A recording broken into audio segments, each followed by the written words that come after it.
Welcome to Go Fund Yourself. Watch up-and-coming entrepreneurs step into the spotlight to pitch their businesses to you. This is not ordinary TV. Welcome to interactive TV. Like what you see? Scan the on-screen code with your mobile device to invest in any of these businesses right now, in real time. Like their products? Buy them in real time while you watch the show. Every week, we present new opportunities for you to consider. Every week, you decide whether to help make their dreams come true or tell them to go fund yourself. Now, meet the Titans, accomplished business leaders, visionaries, and experts ready to challenge every claim and every pitch as you analyze these opportunities. Introducing Rory Kataya.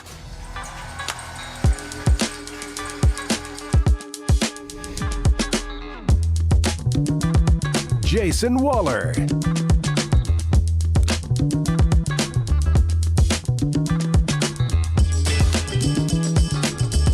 And David Meltzer. This isn't just entertainment. This is opportunity. And you are in control. This is Go Fund Yourself. 3, 2, 1. Here to join our panel of Titans is guest Titan James Maslow. Up first today is Madan Manoharan from Tuleva. I'm really excited about this show, Go Fund Yourself, because an investment from this show to us is going to be really, really meaningful. And this opportunity with Tuleva was something where I could do something more than help people, but also help the environment in which we live in. Hello, everybody. How are you? Great. Fantastic.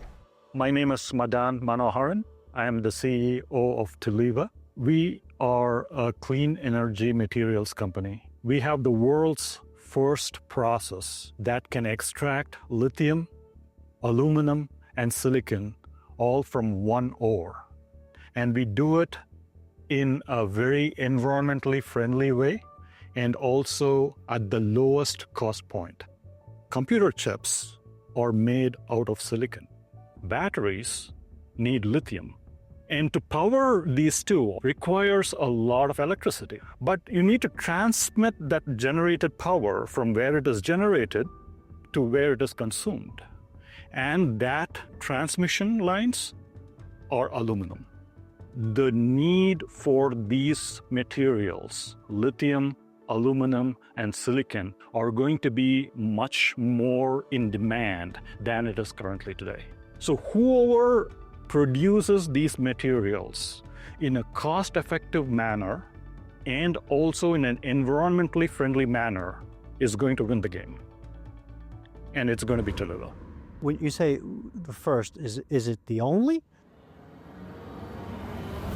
It's the only right now. Okay, so that's different, and that's more powerful as far as I'm concerned. We don't know of anybody else doing what we are doing, and we have scoured the world. Why is that? Why is nobody else doing this? China controls 72% of the lithium processing capacity. They take all the rock from Australia, ship it over there to China to process everything. So they've used the existing process, which is very toxic.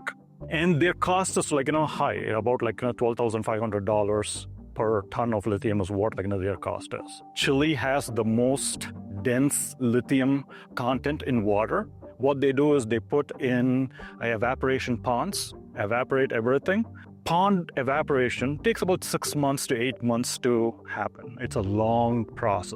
What's the impact on the air? The land and air, it's bad. What is happening in the industry right now is that there's a new technology that is coming in, which they call it as DLE, which is the direct lithium extraction technology that uses water but speeds up the 6-month process into a 3-hour process. Well, that's fast. That's fast, right? Faster. Yeah. Just a little bit. But the cost point is in between the pond evaporation guys and the rock people, right? And the environmental impact? It is bad because they use a lot of solvents. Again, this is not how you do it. That's not how we do it. Okay. Well, and currently there's 3 separate processes That's for correct. lithium, aluminum, and silicon. So we have to go through 3 completely different plants, mining. And Absolutely. you guys have found a way to consolidate all of that. What we did was we looked at the lithium ore and said, lithium ore also has a lot of aluminum and silicon in it. If you extract everything out, then you're amortizing the cost over all these 3, and then everything comes down. The Chinese are at $12,500 per ton. The pond-based evaporation guys are about $5,500 a ton, and then the DLE people who are coming up are going to be around $6,600 to $8,000 per ton. This is all based on published reports by S&P Platts and also McKinsey. Our cost points are going to be more towards $2,800 to $3,200 a ton. Extremely low, primarily because we are able to amortize the cost over everything.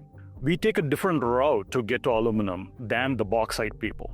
So because of that, we don't emit any carbon dioxide in aluminum production. Today, aluminum production is responsible for 3% of the world's carbon dioxide emission. That's really an interesting point. Right. People are always talking about greenhouse gas emissions causing all kinds of issues. Are there carbon credits available as well that amortizes the cost even? What I'm talking about in terms of the cost points are our cash cost points. Sure. Without taking into account any of the credits that are available. And yes, there are a bunch of other credits that are available. It'll be more as Right. the carbon neutral trend from the UN down. Right. Have you raised any money before? Yes, we have raised our seed round. We raised about $1.25 million, and we were able to do the engineering that is necessary for us to put the pilot plant. Now, the next step before we build our big production facility is to build a pilot facility. We are raising a total of $15 million in our Series A, $5 million of which is the earmarked for the crowdfunding. Is this information in your disclosure document? Yes, it is. Okay. Yeah. And this is an end-to-end solution. What pieces and parts of the entire workflow, where does it exist? It's all happening in the United States. We want to participate in enabling United States to be energy independent. And you're wanting to obviously add jobs here in the U.S.? Yes, we truly believe that the U.S. needs to have a lot more manufacturing onshore. I really like this because I believe that we need to be competitive in the world. And what you're talking about is making it better here. That resonates with me in a big way. This is an investment I was very seriously considering. Well, and it sounds like at about a quarter of the cost or a fifth of the cost. Right. If lithium ore or lithium itself is going for $12,500 a ton and you're reducing it to, let's say, $2,500 or whatever amount, what are the margins must also be exponential for you? Yes. Big smile there. First big smile. Well, I'm interested in margins. We are being very, very secretive about our secret sauce. We are not patenting that. We are keeping that as our trade secret. When you file for a patent, you have to disclose how you do it. And so you think you're getting protection, but you're really not because people will In copy some it. cases. Yeah.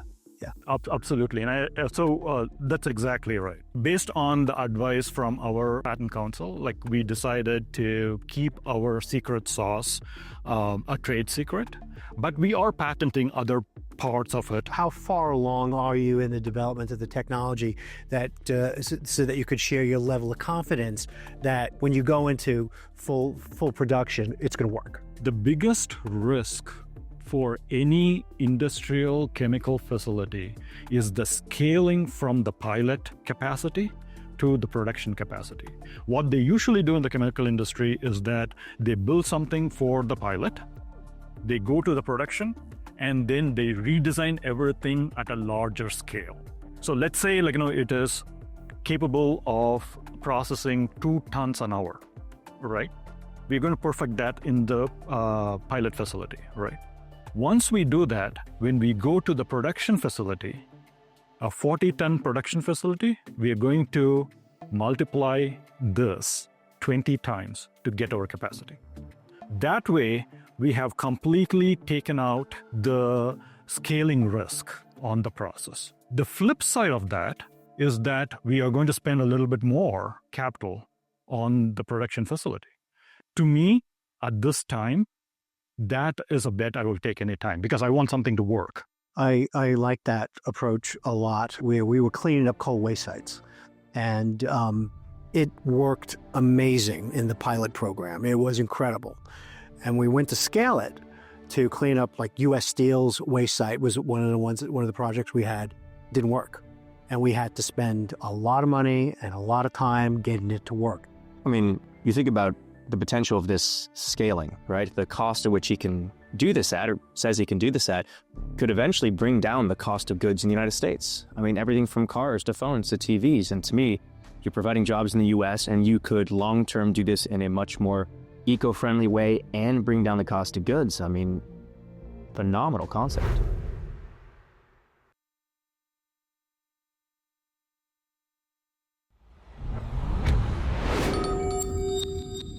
But people need to look at this because energy is super important. And I was in the renewable energy business, so I'm very passionate about it. I want in on that. You know, I believe that could take me somewhere, and that could be a ticket where I could really make some money on. And you're investing into the United States, right? Yeah. And not investing into us not being reliant upon other countries who may not have our best interest. So, Right. The sustainability of this project, I think, outweighs all the economic benefits because too many entrepreneurs are focused in on these jobs and manufacturing.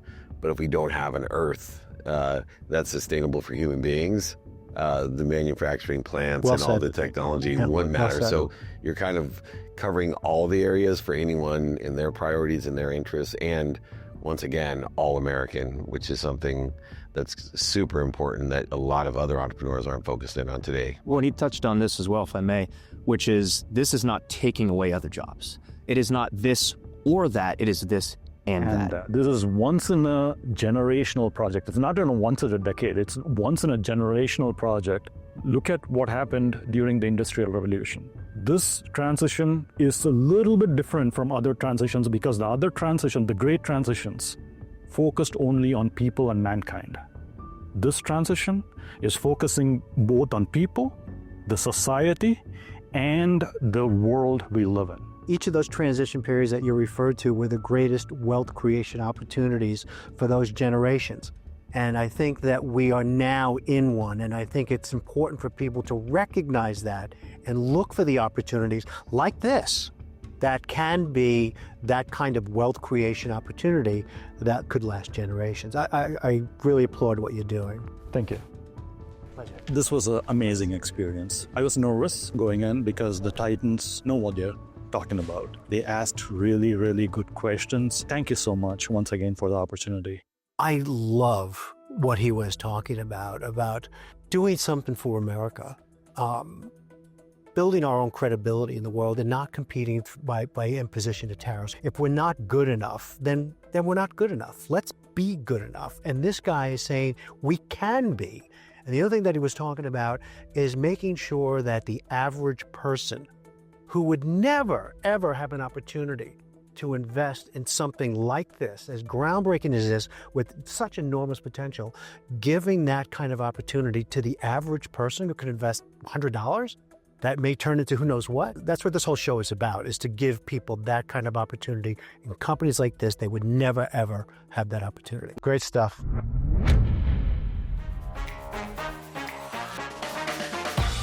Guest Titans Dan Fleischman and Dr. Lacey Book are here to welcome Brandon Beard from Flathead Ziplines.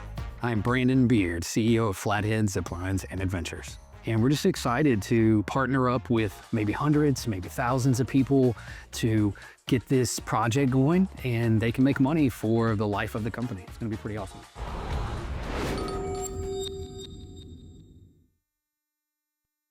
How's it going? All right. Hello. How you doing? Thanks for having me. My name is Brandon Beard. I am the founder of Flathead Ziplines and Adventures. Anybody ever ziplined here before? All right. all right. My wife and I operate a very successful zipline company right outside of Glacier National Park. We've had, in the last 4 years, over 30,000 people that have graced us with their presence. We supply a really unique experience. The property that we do the current zipline on is leased through the state of Montana, and so we don't own the property. And that was a problem for us, so we started looking for a secondary location. And so we found this beautiful 22 acres over in Lakeside, right next to an operating mountain coaster experience. For me, it was an incredible business opportunity to create a new experience right next to that. They see about 500-600 people a day. We were super excited about that, but we wanted to go one step further. As we've met more people in Montana and gone through this experience, there's a pricing problem. Most people can't afford, because of the boom, to buy property or start a business or all the things that we want to do. And so we went down this crowdfunding route and said, hey, how do we help ordinary people become landowners? And so we set out and did all the things and got it approved. And now we're right in the middle of letting people invest into our beautiful project. We're raising a max of $800,000. And we're prepared to do it $100 at a time if we want, because it's super important for us that we have a lot of people involved. We've been approached by some very, very potential big investors. And we've kind of asked them just to hold up and let's see how this fundraising goes. Property in Montana is going to continue to grow in popularity. You're asking people to invest in owning the land or the zipline business? The both.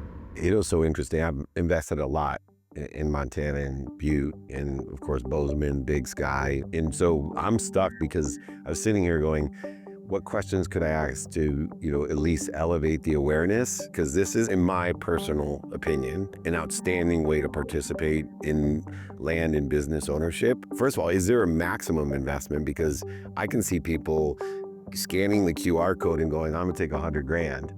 Is there a maximum? Because you want more participation, right? Yeah, we're up against a deadline of March 15th to close. All right, so we're using part of these proceeds to put the down payment on the property and then do the construction. We plan on being open by June this year. So what's the details on the property as far as the investment? Like how much is the property? How many property acres? is so they were asking 2.1. They accepted an offer at 1.5, and our loan is a $2 million loan for construction, and then so we had to put 30% down. And it's obviously already zoned recreation. It is. Well, so the Lakeside has no zoning, no covenants. Welcome to Montana. It's really kind of the Wild Wild West.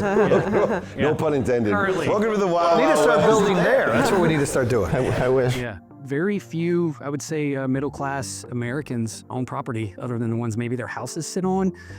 But so it's an opportunity to own land, the most beautiful land, in my opinion, in all of the world, and just, create some revenue for their kids, their grandkids.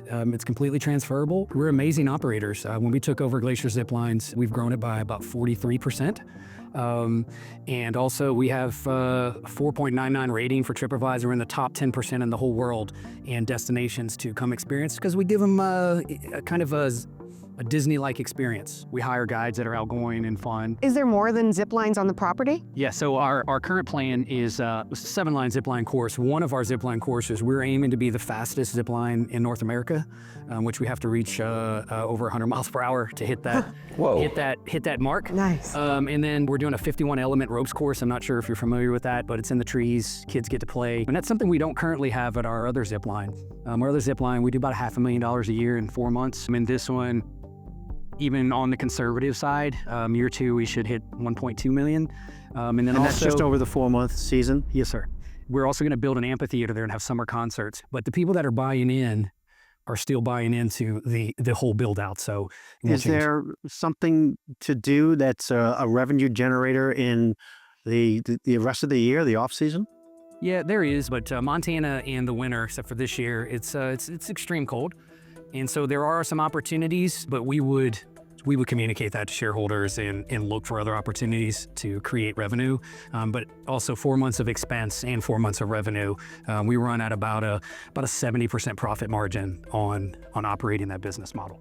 Do you lose employees being closed for 8 months? Most of our employees are college kids, people that want to go live out of a van for the summer and experience things. And I love just being able to nurture and help these kids. You pay them well? We pay them very well. So our guides, they'll make anywhere from $300 to $500 a day. Oh, wow. Oh, wow. I love your abundant attitude with everything. And allowing other people to participate, overpaying people, providing what you do to the community, and building Montana itself as a tourist location that nobody's ever been to. It's really I smart. operated at one thing, and it sucks to win alone. Dan, what do you think? I mean, people, $100? What do you, I mean? Yeah, so what are your total costs to build out the things you want to build outside of the property? Yeah. So it's about $300,000 to build the zip lines. The ropes course is about another $200,000. And then, I mean, it's not that much expense. We're cutting down on expense as well because we're going to keep as many trees as possible and utilize the trees. My other zip line, we have a lot of poles that we use, really big poles. But again, that's only because we lease the land. In this one, we're going to use big trees. And then the 1.2 million over 4 months, how can you increase that? How do you do more? Because that's 10,000 a day, basically, right? Yeah, I think there's some unique sponsorship opportunities, especially when we break into the amphitheater. There's really no other efficiencies to cut down on cost. We're pretty solid on what our cost is. And then, of course, we sell T-shirts, pictures, all the things that a tourist business does. So I put $100 in it. I scan the code. I'm seeing it on my screen now. I put $100 in, and I take a flight at them, come visit. Am I getting on the zip line for free? You are. So if you so we as a $100 investor, you get a ticket to come on the zip line. We charge $109, so you're actually saving money, and I'm giving you equity on the project. Wow. As a Everybody that gets in line that does it, you should just have them purchase and invest. I wish I had that kind of time. Yes. And then if you go to the $500 level, so we're kind of 100, 500, 1,000. At the $1,000 level, you get 4 season passes to both of my parks. Very cool. Lace, what do you think of this? I love it. Well, I'm an adrenaline junkie, so I'm like, get me on the quick zip right now. Like, let's go. The only question I have is, so I don't know the area of Montana. Is there enough tourism already to support 8 lines?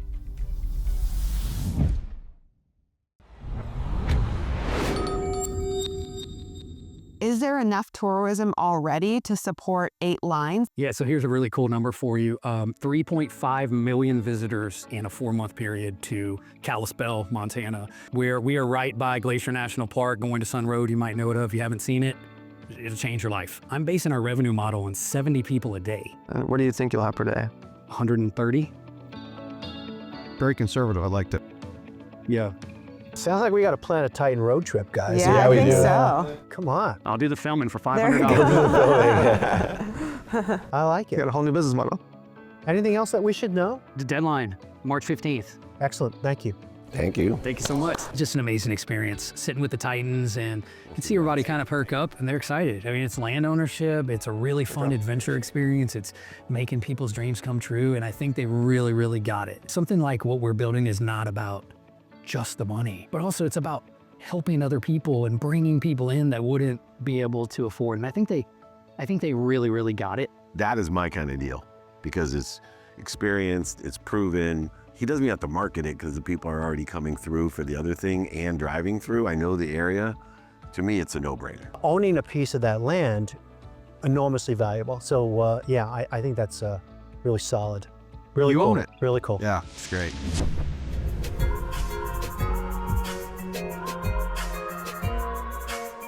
Clean energy sounds like a good idea, but it's very hard to implement. Sounds amazing. You're just flying Americans with jobs and you're giving opportunity for the economy to grow more. I like that. Clean energy is great. Yeah, I've done a zip line before. I've never been ziplining before. I plan on going this summer while we're on a trip. Wow, I could actually do this because I'm usually kind of scared of heights. I thought it was a lot of fun. My daughter and I both really enjoyed it. If you want to invest in this, go ahead and scan that code. If this is something that resonated with you, aligns with you, and gets you excited to be part of, make sure that you take advantage of this opportunity as quick as possible because it is such a great deal. We know it's going to go really fast, so hit that QR code right now.